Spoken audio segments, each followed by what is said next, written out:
La radio de l'identité locale à Aix-les-Bains et autour du lac du Bourget, Radio Grand Lac sur 92.1. Le Nouvel Entrepreneur, l'émission dédiée à la création d'entreprises et aux porteurs de projets, avec Karim sur Radio Grand Lac. Vous êtes sur Radio Grand Lac et vous écoutez Le Nouvel Entrepreneur, l'émission dédiée à la création et à la reprise d'entreprises. Aujourd'hui, nous avons un casting 100% féminin. Nous entendrons tout à l'heure Romy Bertin de l'IPAC. Bonjour. Bonjour. Delphine Berthaud de La Messagère. Bonjour. Mais pour commencer, j'accueille Marielle Vizini qui représente Entreprendre pour apprendre. Bonjour Marielle. Bonjour Karim. Entreprendre pour apprendre, c'est une association, plutôt une fédération d'associations. Quelle en est l'histoire, le but ou les deux ? À vous. Un peu les deux. D'abord, merci de m'avoir invité ici. Avec Ravie plaisir. d'être là et de partager ce moment avec les auditeurs. Moi, je m'appelle Marielle Vizini et en effet, je travaille pour cette association qui s'appelle Entreprendre pour apprendre, dont l'objectif principal est de créer du lien entre le monde de l'école et celui de l'entreprise. Moi, je suis basée à Chambéry. Je travaille pour EPA Aura. Mais en effet, comme vous l'avez dit, Karim, EPA, ça existe partout en France. Il y a 17 Entreprendre pour apprendre un peu partout en France. On fait partie d'un réseau mondial puisque la mini-entreprise, donc le parcours qu'on porte, existe dans 120 pays. C'est une association qui est agréée Éducation nationale et qui propose donc des parcours pédagogiques aux jeunes qui ont entre 9 et 25 ans avec pour objectif principal de leur faire découvrir donc le monde de l'entreprise et expérimenter un petit peu les codes du travail. Voilà, il y a 64% des mini-entrepreneurs qui ont participé au programme qui affirment que ça a changé positivement leur intérêt pour le monde du travail.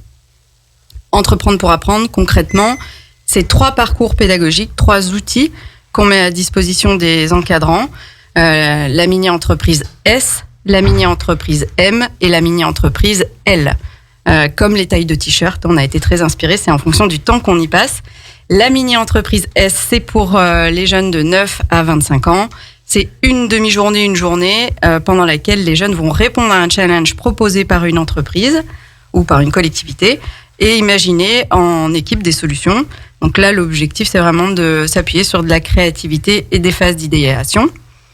Concrètement, je vous donne un exemple, c'est une classe du collège de Rumilly à Desmaux qui travaille sur la mobilité sur cette journée-là et qui imagine une télécabine qui leur permet de se télétransporter un petit peu de la maison au collège.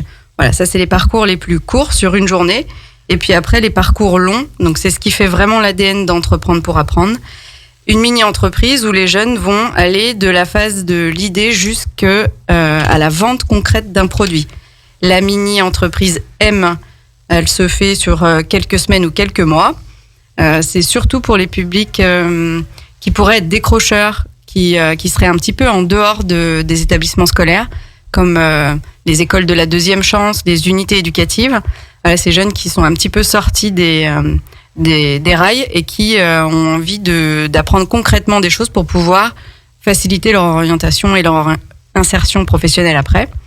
Et la mini-M, donc on part d'une thématique et on va jusqu'à prototyper quelque chose. Comme un porteur de projet, on passe par les mêmes étapes. C'est quoi l'idée qu'on pourrait avoir pour répondre à cette thématique ? Comment on fait pour travailler en équipe, peut-être faire une étude de marché, trouver du budget si on en a besoin, etc. Un exemple concret, le collège de Montmélian, le collège Pierre et Marie Curie, qui veut travailler sur la thématique du bien manger et qui monte une serre éducative que la maire de Montmélian accepte de mettre dans un des espaces verts de la commune et qui permet aux citoyens de voir quels fruits, quels légumes poussent à quelle saison, pour leur permettre peut-être d'acheter un peu plus local, un peu plus responsable. Voilà. Et le dernier parcours, le parcours le plus impactant, c'est la mini-entreprise L. Donc là, c'est dédié aux jeunes de 13 à 25 ans. Ça se fait majoritairement en collège, au lycée, post-bac. C'est vraiment un outil pédagogique pour les enseignants qui leur permet de transmettre des compétences. Exactement comme quelqu'un qui créerait sa boîte, comme un entrepreneur lambda, les jeunes vont aller de qu'est-ce que c'est une entreprise à on cherche des idées, on fait une étude de marché, on choisit son projet, on se répartit les rôles, on fait un rétro-planning, on s'organise en équipe, on a un budget, on lève peut-être un capital de départ, on commence à prototyper quelque chose, on produit, on organise des ventes, évidemment on communique, on vend, on suit sa compta, on fait un bilan financier, on fait un bilan moral de tout ça. Et à la fin, on se félicite. L'objectif, c'est vraiment de leur permettre de cheminer dans l'état d'esprit d'un entrepreneur. Donc, encore un exemple précis, sur les parcours longs, je vais vous parler du lycée de la Montagne qui est à Saint-Michel-de-Maurienne et d'une classe de première bac pro vente qui ont créé des ceintures avec des cordes d'escalade recyclées et qui ont appelé leur mini-entreprise Accorde-toi. Voilà, c'est mes chouchous, donc allez jeter un œil sur Internet, je suis sûre que vous trouverez des trucs sympas à propos d'eux. Et quoi vous dire, la mini-entreprise, ça s'appuie sur 2 piliers. D'un côté, la pédagogie active, comment on fait pour apprendre en faisant, et de l'autre côté, le mentorat.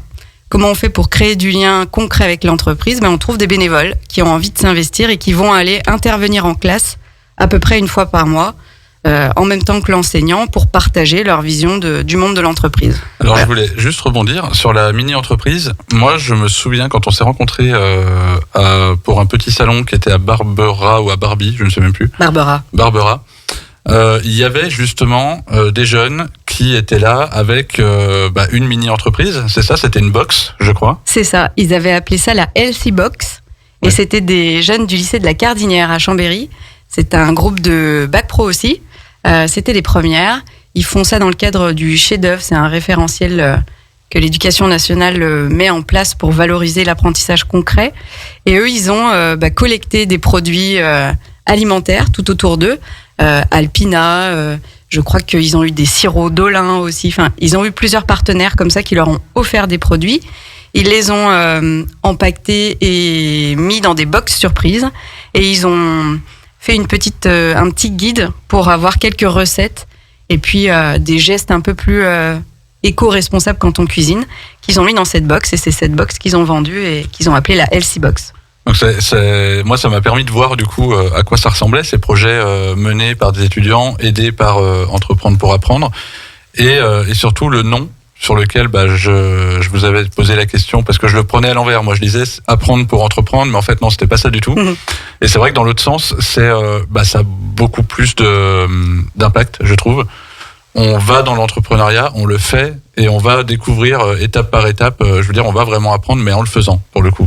Oui, et l'objectif, c'est pas d'avoir des entreprises derrière qui vont s'installer au 440, mais c'est vraiment de permettre à ces jeunes de développer des savoir-faire, faire un rétro-planning, gérer des projets, peut-être se poser la question de c'est quoi le sens qu'on peut donner à son travail, et puis de développer des savoir-être, ces fameux soft skills qui sont attendus dans l'insertion pro.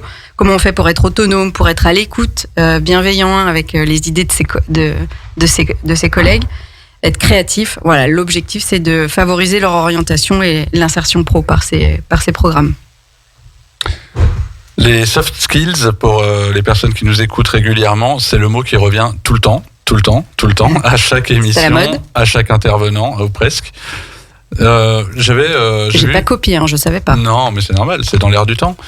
En faisant mes devoirs sur le site web, j'ai vu que plus de 27 000 jeunes ont participé au programme Entreprendre pour apprendre. C'est énorme.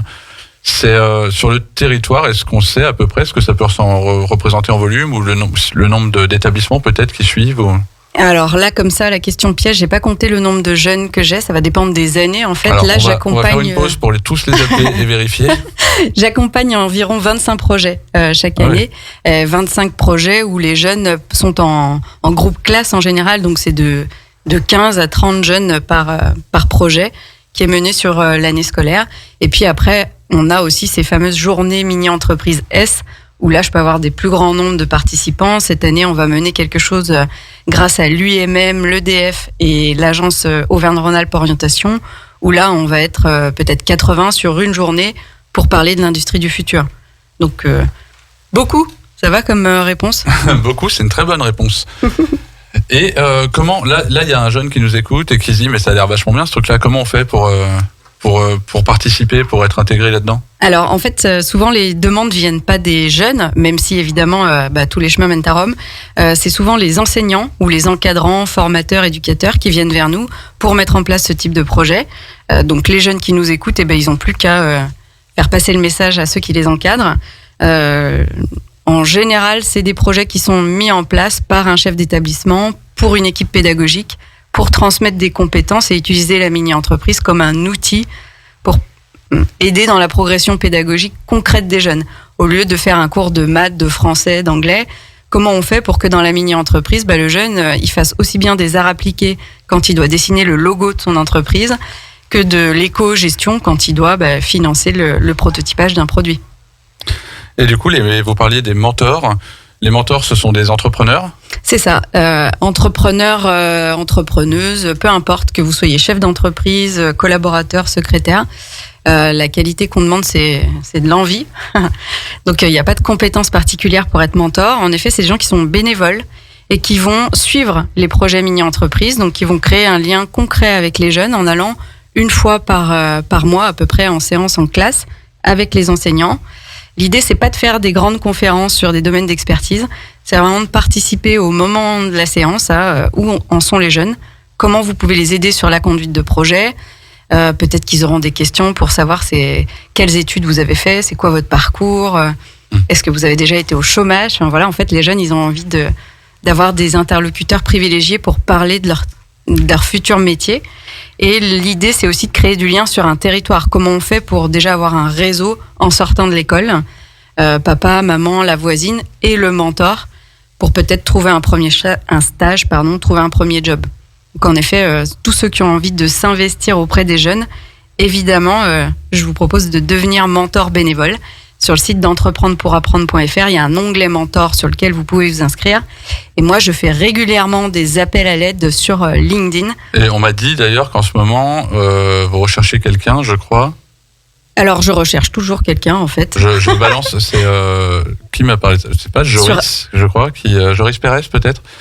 C'est possible parce qu'en fait, j'ai posté il n'y a pas si longtemps un post à propos des projets sur Chambéry, puisque j'avais Cardinière, et puis j'ai 3 projets au lycée de la Cardinière, et puis j'ai un projet à l'EREA à Ménigex pour cette année, et j'ai posté une demande. Voilà, j'ai expliqué un petit peu les jours. Ce que j'ai vu passer, on m'a envoyé un message, je sais plus, c'est que vous cherchez quelqu'un, un pro, pour intervenir dans une école. Oui, alors soit sur Chambé, soit sur Annemasse aussi j'avais besoin, donc j'ai posté, et pour l'instant j'ai trouvé quasiment chaussures à mon pied, c'est dans les tuyaux, donc en général il y a quand même beaucoup de professionnels, et moi je trouve ça motivant, il y a plein de professionnels qui ont envie de partager avec les jeunes. Voilà. Comment on fait pour prendre contact? On prend contact par le site internet ou sur LinkedIn, Marielle Visini, V-I-S-I-N-I. Tout le monde a noté? On va marquer une pause, on se retrouve juste après. Radio Grand Lac 92.1, le grand bain de la vie locale. Le Nouvel Entrepreneur, l'émission dédiée à la création d'entreprises et aux porteurs de projets, avec Karim sur Radio Grand Lac. Vous écoutez Le Nouvel Entrepreneur sur Radio Grand Lac 92.1 FM. On continue toujours dans l'accompagnement et les jeunes avec Romy Bertin de l'IPAC qui est avec nous. Bonjour Romy. Bonjour Karim. Pour ceux qui ne connaissent pas l'IPAC, c'est une école, mais qu'est-ce qu'on y trouve? Plein de choses. Merci Romy. Alors pour commencer un petit peu, pour vous présenter l'école, c'est une école qui a été créée en 1984. Et aujourd'hui, en fait, on est le premier acteur privé de l'enseignement pour l'alternance. Et c'est des formations reconnues par l'État. De post-bac, donc de prépa à bac+5 dans différents domaines. Ça recouvre la comptabilité-gestion, les ressources humaines, le domaine des banques et assurances, mais aussi le secteur médico-social, le commerce aussi bien évidemment, la logistique et le transport, donc beaucoup de domaines pour accompagner les jeunes. C'est 6 campus sur l'arc alpin, donc Chambéry, Annecy, Grenoble, Albertville, Ville-Lagrand et Genève. On a plus de 2100 entreprises partenaires qui travaillent avec nous et qui nous font confiance pour pouvoir les aider dans leurs besoins et puis donner la chance aux jeunes de pouvoir se former pour acquérir leur projet professionnel. Voilà ce que je peux vous dire. On peut aussi après pour les entrepreneurs répondre à différents besoins dans le domaine de la VAE ou encore de la formation continue. Donc, c'est des domaines quand même très larges. Ça Oui. couvre énormément d'activités professionnelles, enfin en tout cas de cursus pour y aller. Alors des questions peut-être pas si simples que ça, mais je sais pas. Il y a la durée moyenne des études, par exemple. C'est les cursus ont à peu près tous la même durée ou pas du tout. Alors non, ça dépend, et puis ça dépend aussi du projet du jeune. On peut avoir des BTS, donc de 2 ans. On peut avoir des prépas médico-sociales qui là vont durer 1 an, ou le titre de secrétaire médico-social qui dure aussi 1 an. Et souvent, on voit que les étudiants, ils se révèlent, et après un BTS, ils ont envie de continuer sur le bachelor, et puis ils ont envie encore de continuer sur un MBA. Donc on les voit vraiment évoluer et mûrir avec les entreprises, et ça c'est vraiment une réussite pour nous. Il faut savoir que grâce à ces formations et avec notre école, ils ont une forte employabilité.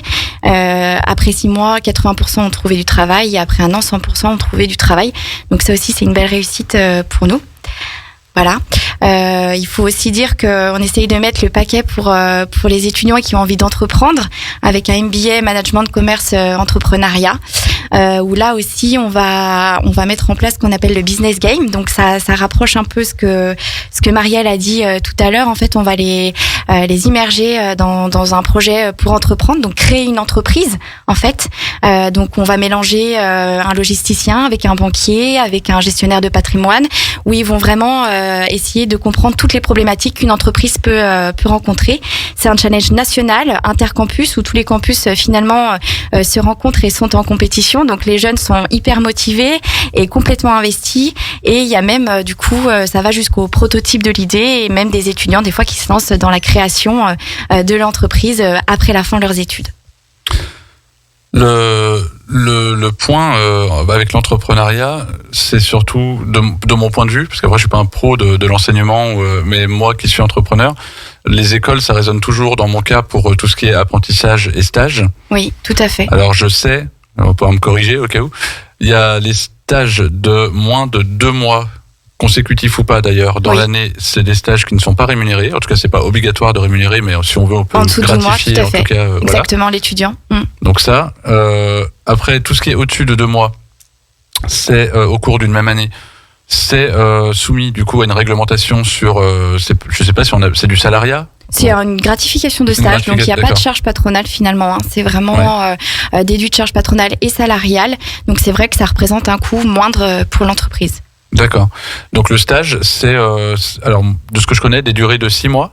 Ça peut aller jusqu'à 6 mois. Alors après, nous, pour vous expliquer un petit peu, on a un cursus qui est très intéressant, qui commence après le bac, qui s'appelle le cursus MGEO, donc Management de Gestion des Entreprises Open, où en fait pendant 2 ans, l'étudiant va être en initiale et il va découvrir tous les secteurs, la communication, le marketing, le commerce, les RH, et j'en passe. Et en fait, ces stages, ce seront des stages découvertes, donc qui peuvent aider en effet les entreprises, parce que ça sera à moindre coût, et permettre à l'étudiant de se trouver, parce qu'aujourd'hui, c'est vrai que c'est compliqué des fois de se définir une orientation juste après le bac. Donc c'est vraiment intéressant, et en 3e année, il va se spécifier. Il va choisir la spécialité, et là, cette fois, il sera en alternance. D'accord. Et l'alternance, donc ? Parlons-en. Quelle transition ? L'alternance, du coup, c'est entre 1 an et 2 ans. Tout dépend le diplôme que l'étudiant veut poursuivre. Ce qui est important de dire, c'est qu'il y a des aides pour aider les entreprises, notamment les entreprises, par exemple, de moins de 250 salariés. Il peut y avoir une aide de 8 000 euros pour aider notamment sur les indemnités salariales de l'étudiant. Et puis, une prise en charge OPCO qui monte en général jusqu'à 95%. Donc, c'est assez transparent, entre guillemets, pour les entreprises. Et puis aussi pour les entrepreneurs, parce qu'il faut savoir que les micro-entreprises peuvent aussi avoir un apprenti.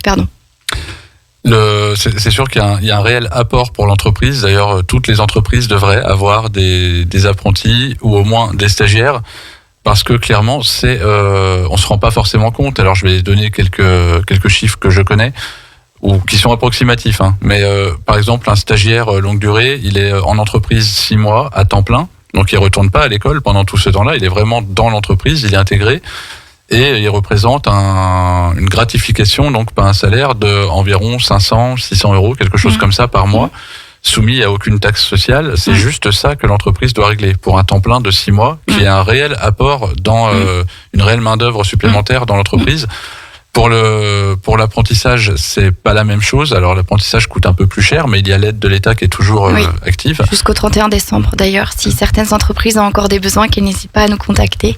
Mais on saura les renseigner. C'est important de le dire parce que il y a eu tellement il y a eu des dates qui ont changé, il y a eu ça sera jusqu'à la fin de l'année, on n'est pas sûr en fait si, donc c'est bien de le dire que oui, c'est toujours disponible. Exactement, c'est toujours d'actualité, c'est vrai qu'on dépend beaucoup des décisions gouvernementales et aujourd'hui on a la chance que ça soit reconduit jusqu'au 31 décembre et on espère qu'à partir de janvier, même si c'est pas sous le format des 8 000 €, il y ait quand même des aides pour vraiment favoriser l'apprentissage. L'apprentissage, c'est aussi quelque chose, contrairement au stage où là c'est 6 mois, l'apprentissage d'1 an ou 2, c'est aussi quelque chose qui peut s'envisager en se disant qu'on est vraiment en train de former peut-être un futur élément de l'entreprise, qui du coup va être formé à moindre coût et qui va connaître l'identité, la culture de l'entreprise et être immédiatement actif, immergé, disponible pour après son diplôme si besoin. Complètement. Il me semble qu'il y a quand même pas mal de recrutements qui se font sur les alternants à la fin de leur... C'est impressionnant l'évolution en effet, parce qu'il faut savoir que là on est presque sur une période de plein emploi au niveau de la région. Et en fait, avant, on avait des alternants qui finissaient leur alternance et puis les entreprises les remerciaient et ils repartaient sur le monde du travail. Aujourd'hui, c'est vrai qu'on voit une transformation par rapport à ça et souvent, en effet, l'étudiant reste après en CDI dans l'entreprise. Donc ça, c'est un réel plaisir pour nous de voir que ça continue. Et en effet, vous avez raison, c'est que quand ils arrivent, on va dire qu'ils sont novices et l'entreprise peut du coup les façonner, entre guillemets, je dis bien entre guillemets, à l'image et à la culture de l'entreprise. Il y a vraiment un état d'esprit professionnel qui va s'installer chez ces jeunes-là. Par expérience perso, j'ai jugé des oraux de BTS NDRC il y a quelques années. Et non, c'était NRC. C'était la dernière année de l'NRC d'ailleurs. Et il y avait une différence flagrante entre les élèves en alternance et les autres. C'est quand il y avait un élève en alternance qui arrivait pour faire son oral, j'avais l'impression que c'était mon chef de DEP qui venait me faire un rapport. C'était tellement carré, il y avait des documents, il y avait même la présence, la posture, la façon de s'exprimer, etc. Tout était vraiment, on sentait que oui, il est dans le milieu professionnel, il n'y a aucun problème. Ben, je rebondis là-dessus, vous avez totalement raison. Et à ce que disait Marielle tout à l'heure sur les soft skills, c'est vraiment, alors c'est à la mode peut-être, mais ça devient de plus en plus important aussi pour les employeurs, c'est-à-dire ce savoir-être qu'on recherche. Et l'alternance permet vraiment d'acquérir ces soft skills. Nous, on appuie énormément d'un point de vue pédagogique aussi ces soft skills. D'ailleurs, on débute une application qui s'appelle Rising Up, qui nous permet en fait d'évaluer la personnalité, on va dire, des étudiants. Et celui qui a le moins bon score, a gagné. Donc là aussi, je trouve que la tendance inverse, et c'est assez intéressant. Un coaching personnalisé, en fait, pour pouvoir travailler sur ce savoir-être. Ça a l'air hyper intéressant. On peut en savoir plus en fait, c'est testé là sur le prochain business game, parce qu'on a des business games aussi pour nos bachelors, donc niveau bac+3. Donc je pourrais vous en dire plus dès qu'on aura tenté l'expérience. C'est tout nouveau, ça vient d'être mis en place. D'accord. Et c'est quelque chose qui pourrait éventuellement, je sais pas, on est 1 an avant, mais ça pourrait peut-être aussi avoir sa place au salon de l'entrepreneur ou quelque chose comme ça. Carrément. Ça peut être en effet une bonne idée pour les personnes qui souhaitent entreprendre. On a encore 2 minutes, alors j'aimerais savoir... L'IPAC, est-ce que c'est la meilleure des écoles ? Mais bien sûr. Étrangement, je n'attendais pas une autre réponse. En fait, je pense qu'aujourd'hui, c'est une question un petit peu compliquée. On ne cherche pas à être forcément les meilleurs par rapport aux autres, mais les meilleurs pour nos élèves. Aujourd'hui, on ne cesse de se développer. On a d'ailleurs, là, on est en plein travaux pour pouvoir faire de nouvelles classes au sein de notre établissement, parce qu'on est sur le campus du Bourget, et ça pour les étudiants c'est super, donc on a vraiment envie de rester là-bas, entre lac et montagne. Et il faut savoir qu'avec toutes les actions qu'on essaye de mettre en place, notamment les Talent Games, les accompagnements dans les entreprises, on va faire des points pédagogiques, nous en tant que conseillers formation, pour aller rencontrer les étudiants dans leurs entreprises, pour voir si tout se passe bien, pour voir si les compétences demandées sont acquises, que l'entreprise propose des missions, parce que forcément des fois il y a des alternances un petit peu loupées. Voilà, on se rend compte que l'entreprise, elle n'a pas compris le fonctionnement de l'alternance, ou elle n'a pas compris les attendus, et on n'hésite pas à sortir l'étudiant pour le replacer ailleurs, pour qu'il puisse vraiment acquérir toutes les compétences qu'il faut pour être employable à la sortie de la formation. Oui, l'étudiant n'est pas seul, quoi. Il y a un réel encadrement autour. On essaie vraiment d'appuyer là-dessus. Ça, c'est génial. Comment on fait quand on veut avoir plus d'infos sur l'IPAC? Si moi je veux y mettre mon fils qui n'existe pas ou Mais qui va peut-être exister. On sera toujours là. Et bien, passez par l'accueil. N'hésitez pas à trouver notre numéro. On est visible sur les sites et sur Google et on a des super personnes qui sont à l'accueil, qui saura vous orienter parce que chaque conseiller a ses formations. Donc, elle vous posera des questions pour vous orienter au mieux ou passez nous voir et on vous recevra avec plaisir. Parfait, là, c'est noté aussi. On a DJ Sandra Beau qui est prête pour envoyer la prochaine pause musicale et on se retrouve juste après. Ne bougez pas, la musique de Radio Grand Lac revient dans un instant. Jusqu'au 15 octobre, votre magasin de producteurs Côté Fermier à Drumettaz-Clarafond fête ses 10 ans. Rencontre avec les producteurs, dégustation de produits du terroir, une quinzaine festive vous attend avec de nombreux événements. Le samedi 15 octobre, vivez une grande journée d'animation avec l'ensemble des producteurs et bénéficiez de moins 10% sur l'ensemble du magasin. Allez des gens à Drumettaz-Clarafond. Tout de suite, retour à la musique sur Radio Grand Lac. Le Nouvel Entrepreneur, l'émission dédiée à la création d'entreprises et aux porteurs de projets avec Karim sur Radio Grand Lac. Vous êtes sur Radio Grand Lac et notre troisième invité représente une grande partie de la réussite de votre référencement naturel sur Internet. Quelle responsabilité tout de suite. Mais pas que. Bonjour Delphine Berthaud. Bonjour Karim, bonjour à tous. Vous êtes la messagère. Quel est l'objet de cette entreprise ?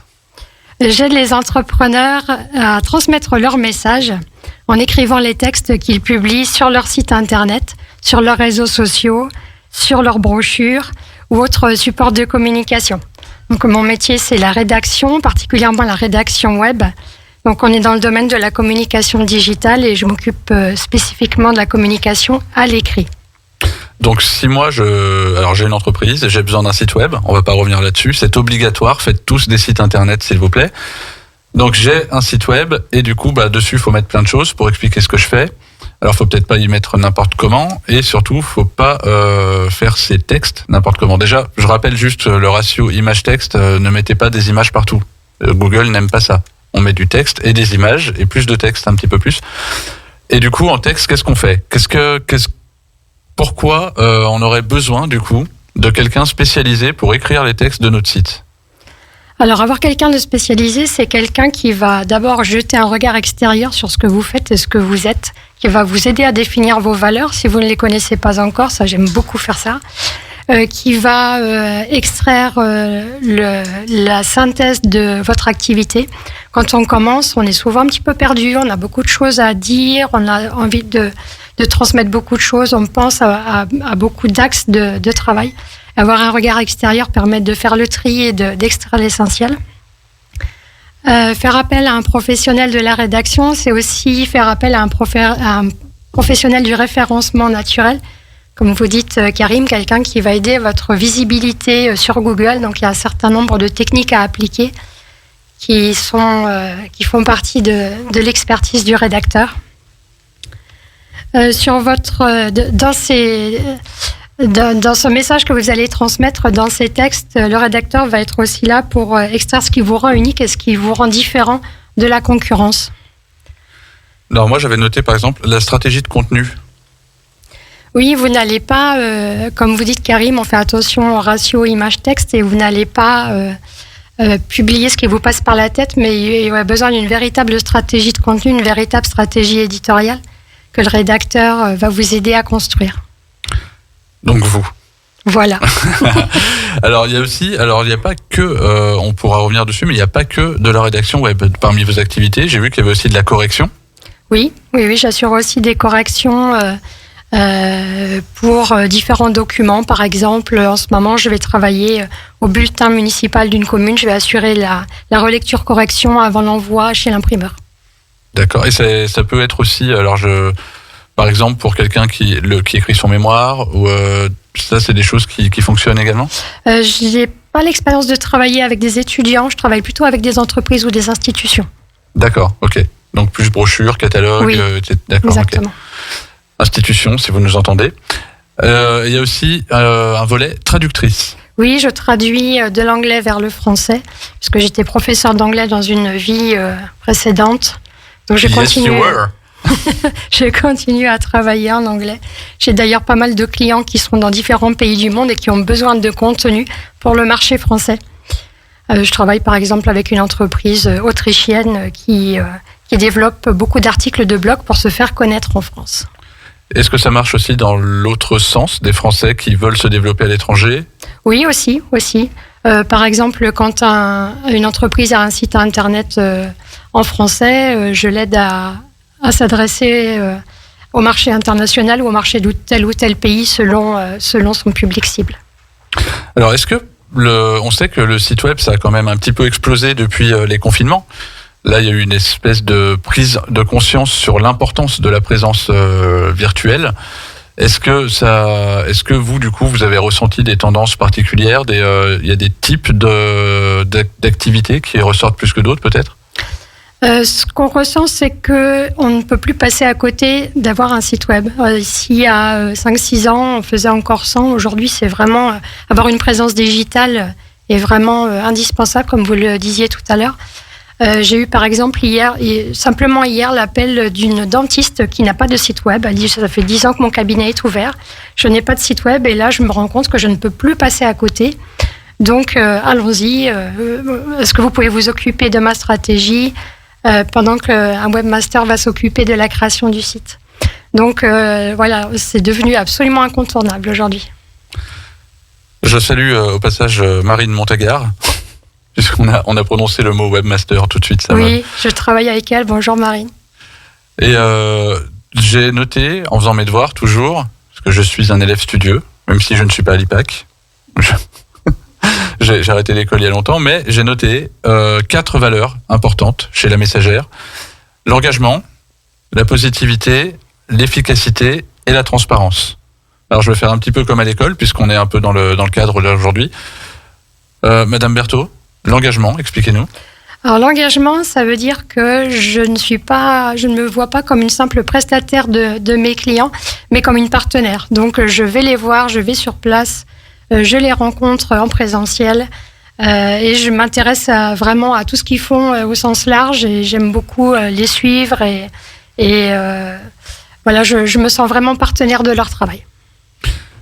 Passons à la positivité. Alors, la positivité, moi, c'est un trait de caractère chez moi déjà. Et puis aussi, j'aime mettre en valeur tout ce qui brille chez mes clients. Donc, tout ce qui est positif dans leur travail. J'aime les rencontrer, échanger avec eux, découvrir leurs projets. Je suis quelqu'un de très curieux, donc j'ai beaucoup de plaisir à rencontrer mes entreprises clientes. On a ensuite l'efficacité. Oui, alors... Ce qui est un bon point quand même. Bien évidemment, les ressources ne sont jamais infinies, donc j'aime que mes clients utilisent leurs ressources à bon escient. Donc, ils reçoivent de ma part un devis détaillé, toujours un calendrier de déroulement, un calendrier de travail, comment on va travailler ensemble pour qu'on soit rapide, efficace, qu'ils aient toutes les informations pour prendre les bonnes décisions rapidement. Et enfin, 4e valeur de la messagère, la transparence. Oui, j'explique tout ce qui va se passer parce que quand on fait appel à un rédacteur, on ne sait pas très bien comment ça va marcher, comment ça va fonctionner. Donc j'explique toujours au départ toutes les étapes du travail qu'on va faire ensemble, comment ça va fonctionner pour que chacun sache précisément là où il va. Alors justement, comment ça fonctionne quelqu'un qui a un site et qui doit du coup y mettre des textes et qui décide du coup de faire ça bien et de passer par une personne spécialisée, on vous contacte et on vous dit juste bonjour, je vais faire un site web, faut écrire. Oui, c'est ça, oui. Souvent, quand c'est le premier site web, on est encore plus dans le domaine de l'interrogation. Donc, ce qu'on fait, c'est qu'on prend un rendez-vous où je pose beaucoup de questions, un rendez-vous soit en présentiel, soit en téléphone, soit en visio, qui dure la plupart du temps entre 30 minutes et 1 heure, où je pose énormément de questions à l'entreprise et je vais dégager tout ce qui est important, tout ce qui est essentiel. Je vais l'aider à définir son public cible si elle n'en a pas encore. Je vais l'aider à trouver les bons mots, à définir ses valeurs, à savoir ce qu'elle veut développer à l'avenir, pas seulement à l'instant T, mais aussi à l'avenir. Et à partir de ça, on va pouvoir construire la stratégie éditoriale. C'est quoi une stratégie éditoriale ? Une stratégie éditoriale, c'est s'adresser aux bonnes personnes, au bon moment, avec les bons mots et d'une manière unique. Donc si on est dentiste, par exemple, on va pouvoir cibler un type de patientèle, on va pouvoir cibler un territoire, on va pouvoir cibler un type de service que l'on souhaite rendre et qui est différent du voisin. Donc on va chercher aussi à se différencier et à montrer ce qui nous rend unique. Est-ce que pour ceux qui du coup ne pourraient pas, pour quelques raisons, faire appel à vous, est-ce qu'il y a des petits conseils sur comment on rédige les textes de son site ? Oui, je conseille de regarder ce que fait la concurrence pour voir ce qu'on souhaite retenir, ce qu'on souhaite développer, non pas pour copier, hein, bien entendu, mais pour s'inspirer. Voilà, pour s'inspirer, pour définir ce que l'on souhaite ou ce que l'on ne souhaite pas en voyant la concurrence. Donc c'est déjà une bonne source d'inspiration. Et puis il faut toujours penser à définir à qui on veut vendre ses produits ou ses services, définir son public cible et lui parler à ce public-là en particulier et pas de manière trop large. Sinon, quand on parle à tout le monde, on ne parle à personne. Donc bien penser à son public cible. Et puis enfin, avant de publier, se faire relire, demander quelques avis dans son entourage pour éviter des termes qui seraient trop jargonnants ou peut-être des coquilles qui seraient glissées dans le texte. Donc voilà, demander l'avis de l'entourage, parler autour de soi, demander des avis. Et je dis souvent, vous me reprenez si ça ne va pas, vous me jetez votre micro. Je dis souvent en atelier ou en formation qu'il faut aussi bien réfléchir à une chose, c'est que sur nos supports, que ce soit les réseaux sociaux, le site web, etc., il faut qu'on parle de ce qu'on fait professionnellement, mais il faut aussi ne jamais oublier qu'il faut parler à des gens qui, eux, utilisent peut-être d'autres mots, qui ont peut-être une autre vision de ce qu'on fait, et il faut que ça colle à un moment. Sur les recherches principalement, c'est que si je parle de mon job avec mes mots, j'ai un jargon très pro, etc., c'est peut-être pas avec ça qu'on va me chercher, moi, après, sur les moteurs, et du coup, on me trouvera pas. Exactement, il faut connaître les termes que vont utiliser les internautes dans leurs requêtes, ce qu'on appelle leur requête ou leur intention de recherche, pour pouvoir les utiliser. Donc c'est pour ça qu'il faut bien cibler son public, bien le connaître le plus finement possible pour utiliser les mots qu'il va utiliser, lui. Attention au jargon, c'est vraiment un ennemi. Il y a une chose qui peut éventuellement faire peur aussi, c'est que là on parle de ciblage et du coup il y a peut-être des gens qui disent oh là là mais moi je sais pas faire ça, faut payer quelqu'un encore pour étudier la cible ou machin. C'est pas si compliqué de savoir qui on cible parce que de toute façon normalement on connaît déjà des cibles, on connaît dans notre entourage des gens qui sont clients de ce qu'on fait. Donc le mieux, comme vous disiez, c'est peut-être souvent aussi de proposer, de demander, de tester avec les gens qu'on connaît. Oui, pour dans son avoir entourage. un premier retour. Dans son entourage proche, communiquer, c'est pas uniquement communiquer sur Internet à un public qu'on ne connaît pas, c'est déjà dans un premier temps communiquer auprès de son entourage. Et donc si on veut joindre la messagère, on fait comment ? Je vous invite à m'envoyer un message sur mon site internet, Moi, la messagère, si vous voulez, lamessagère.net. ou mon adresse mail info@lamessagère.net. Les réseaux sociaux peut-être aussi ? Les réseaux sociaux, oui. Sur Facebook, Delphine Berthaud, La Messagère. Sur Instagram, lamessagère.rédaction. Et sur LinkedIn, Delphine Berthaud, Bertaux. Et je peux déjà annoncer aussi que La Messagère, avec donc Marine Montagard qui était là il y a quelques temps, de Lemon Design, vous serez déjà présente sur le salon du Nouvel Entrepreneur 2023. C'est avec déjà grand plaisir. acté, cette avec chose-là. grand plaisir. C'est pour mon plaisir aussi.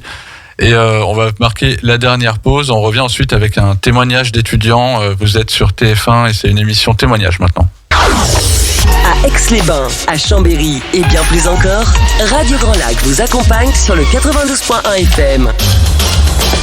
Le Nouvel Entrepreneur, l'émission dédiée à la création d'entreprises et aux porteurs de projets, avec Karim sur Radio Grand Lac. Vous êtes sur Radio Grand Lac 92.1 FM, je suis Karim, l'émission Le Nouvel Entrepreneur et on va terminer cette émission d'aujourd'hui avec une intervention témoignage. On est un petit peu chez Bataille et Fontaine là pour la dernière partie.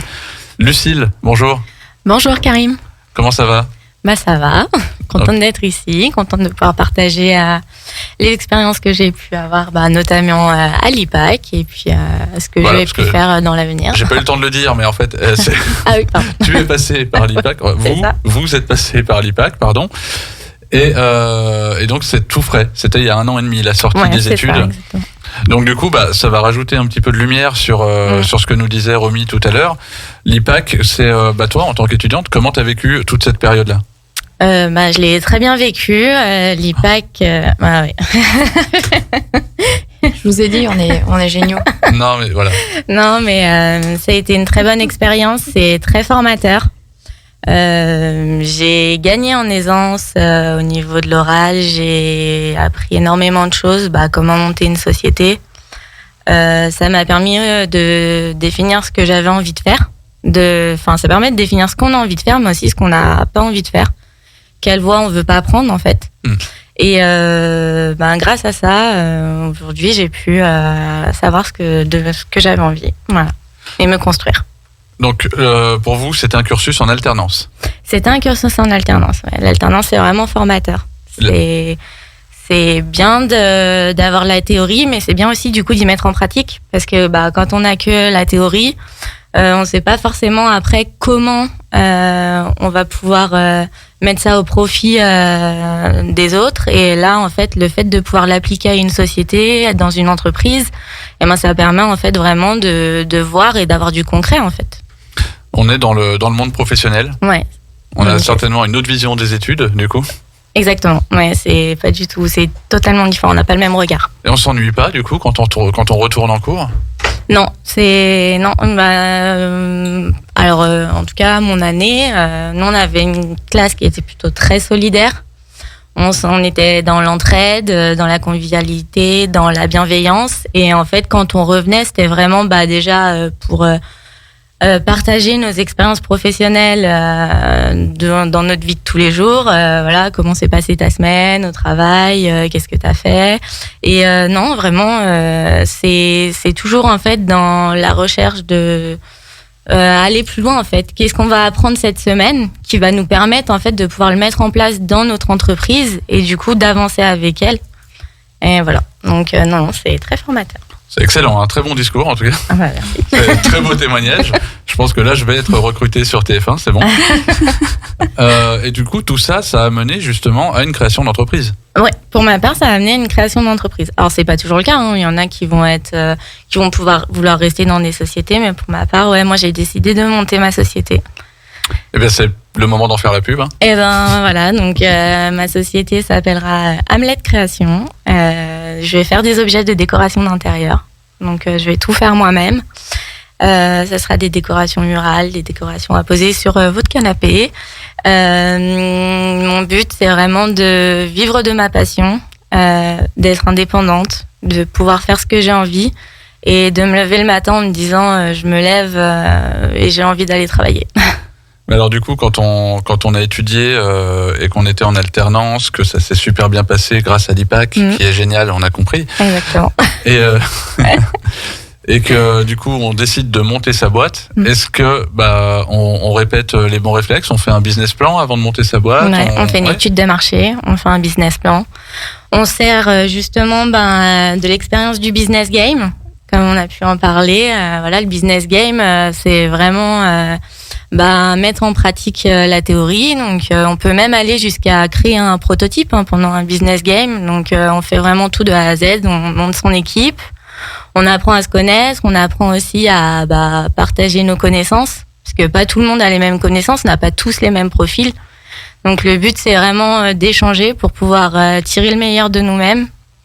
Et donc d'avancer ensemble, de faire une étude de marché, un business plan, et après des vidéos, on crée des vidéos marketing, on est en charge de la communication, vraiment il y a tout, on passe par tous les échanges possibles, et à la fin on est jugé. Il y a même un incubateur, une personne qui travaille pour un incubateur qui vient, il y a des chefs d'entreprise et il y a des personnes aussi de l'IPAC qui sont là pour nous juger.